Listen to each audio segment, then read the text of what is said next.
Usa sa tulo ka mga sospek nga giingong nagpaluyo sa pagpanglungkab sa usa ka tindahan sa Cagayan de Oro City ang arestado sa PNP.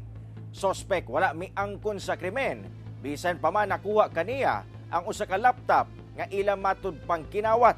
Samtang kwartang nakawat ang anaa pa sa duha ka mga sospek nga wala pa nadakpan.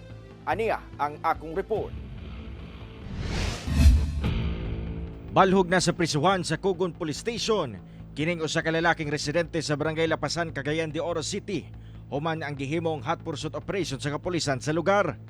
Ang operasyon nagsumikad human makadawat og taho ang PNP, kalabot sa usa ka tindahan nga gilungkab sa mga kawatan sa dalang Veles ning syudad.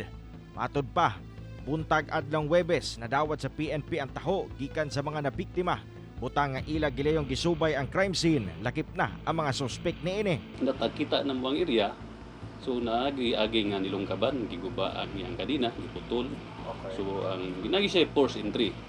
So sa sulod sir nakita ng mga gamit nga bungkag siya. Sa hot pursuit operation, nadakpan ang usa sa mga suspect. Matod sa PNP, notado matod pa kini nga kawatan. Nakuha ginato siya ang posisyon ng usa pa gyud ka item nga usa sa mga kinawat niya sir ang usa ka laptop. Sumala pa kanya nga iya pa kuno tong ibaligya. Apan matod pa sa suspect, damay ra kuno siya og wala siya kalambigitan sa mihimo sa krimen. Sila na ko sir kayo, may pag-guro gilabay dalan sir ba, timing isa nun niya.